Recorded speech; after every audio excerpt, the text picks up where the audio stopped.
It will cost you $209,263.34 to live in Washington State if you're white, Japanese, or Chinese. Yay! Good job, Washington State. It's time to get the hell out of Dodge. Watch this. All right, so we got the new...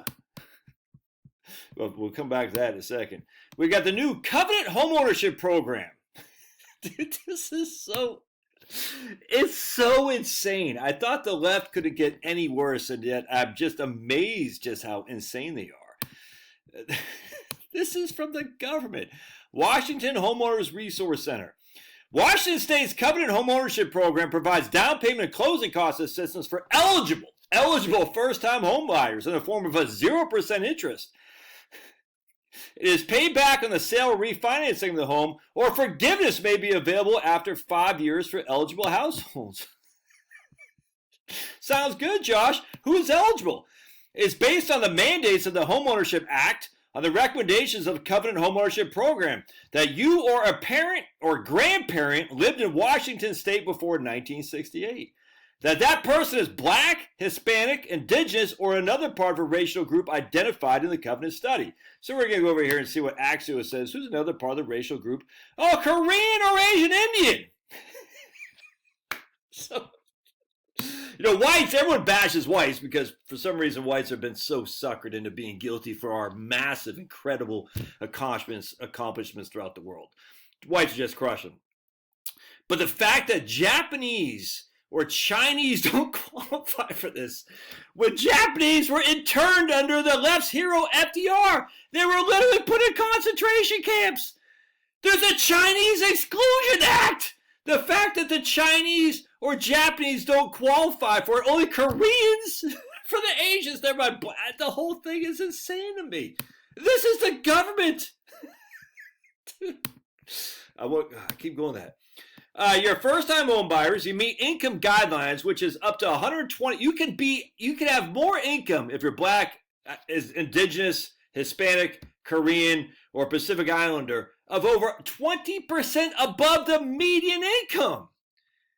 To get it forgiven, the whole $150,000 forgiven, you must be at or below 80% of the area median income. And so Seattle, I think the median income is $150,000. So you got to be 80% below that, whatever the hell that is. Let's say $120,000. So if you're black and you make $120,000, you'll get a $150,000 zero interest loan to buy a house, and you can have it forgiven in 5 years. Think how absurd that is. And Hispanic too, Latino.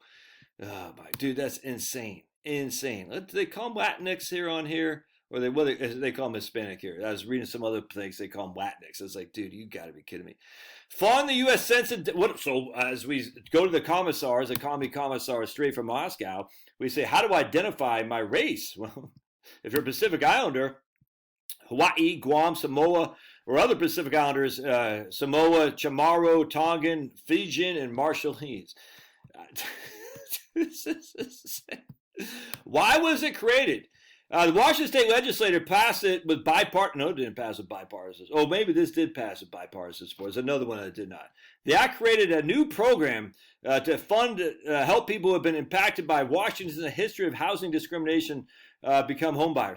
All right, so there was never slavery in Washington State, just FYI. Never had slavery in Washington State. Did they have discrimination? Yeah, they did. You know who else was discriminated against? Jews. Maybe Catholics. I don't know. Jews aren't part of this. You can't say I'm Jews. That's just so. I mean, look, man, we're Irish. I don't know. I don't care. I'm not apologizing for being white. You should not apologize for being white. Italians were looked at like black back in the day. So were Italians discriminated against? The whole thing is just so insanely communistic. It's insane. Who is eligible for it? Well, you got to be a person. You have to be black. This is obviously illegal. It's obviously illegal for the government to say you're black, you get these things. It's insane. You got to be another racial group identified in the covenant survey. So obviously what the state of Washington is doing, the idiots, Bob Ferguson, whatever his name is, the governor and whatnot, they're doing this just so it can get turned down by the Supreme Court. This is inherently illegal, without question. And that way they can say the black recipients, residents, well, we tried, but those evil Supreme Court people denied us.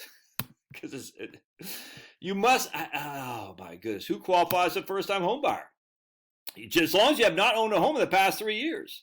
You are a single parent who's only owned, so you may be eligible if, not all of these, but one of these things. You are a displaced homemaker and have only owned a home with a spouse. Oh, okay. You have owned a residence that has no permanent foundation, manufactured home. You have only owned a property that's determined to be uninhabitable, or you're a single parent who's only owned a home while married to a former spouse. What kind of documentation do I need to validate my ethnicity? Oh my goodness! Just the whole thing's crazy. So there you go. So that's great. And I just said, hey man, good job, Washington. But it gets even better. This has nothing to do with being black or whatever the stupid stuff is.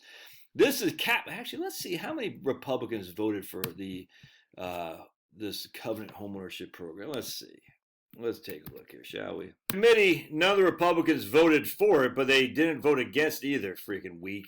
8 Democrats voted. Let's see. 8 Democrats voted for it, and 8 Democrats voted for it. 5 Republicans did not vote for it. Did not vote at all. That's some weak stuff right there. That's just voted 57-39 to expand it, or they support it to pass it, and the Senate voted 30-19 to pass it. What is the Democrats have 30 in the Senate, 30-19, and how many voted for it? I thought we said it was 30-19, and the Republican is 59-39. Democrat to Republican. Too many Republicans voted for it, so we'll just assume it's bipartisan because I got one. So how did I get the $209,263.34? Well, I simply took $150,000. I put it at 7% interest rate over 30 years. All right. How much would that cost you? Well, that would cost you X. Then we add 150. That'll cost you exactly. That costs you $359,000. To borrow that $150,000, it would cost you $359,000 total, which means your interest payment on that is $359 minus the initial $150,000. So it's costing you $209,263.34 to be white, Chinese, or Japanese. Oh, but it gets better in the state of Washington. Check this out. This is freaking insane, dude. It's insane. We got the cap on rent control. We got a cap on rent increases for the whole state. Governor Bob Ferguson signed the bill on Wednesday. It takes effect immediately and will not allow for hikes of more than 10% in any given year. The whole state, the entire state, you can't raise rents more than 10% a year. And not one, right here. Right, what was it? Right here. No Republicans voted for this bill in either chamber. Yeah, 100%. It's crazy. The legislation was a top priority for Democrats. In fact, they're not even happy enough with it because they wanted it to go into effect 60 days, where it's going to go into effect now.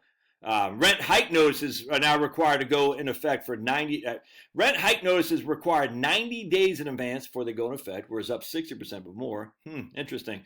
The Attorney General can recover up to $7,500 per violation.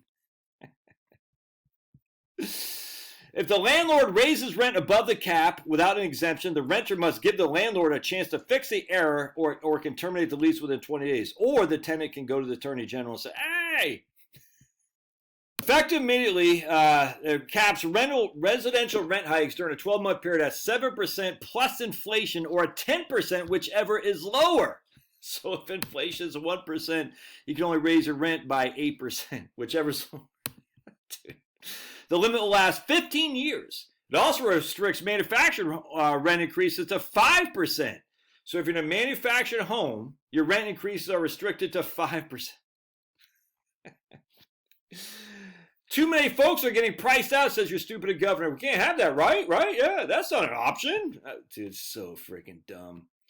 I think I read in here, idiot Emily Alvarado said, this law is a good beginning because the commies never stop. You can never rest easy when the commies are always out for blood. They want your blood. They're like vampires. They want your blood, dude. The commies, you better flee Washington, dude. This place is a freaking cluster. Fark. All right, God bless. Love your thoughts.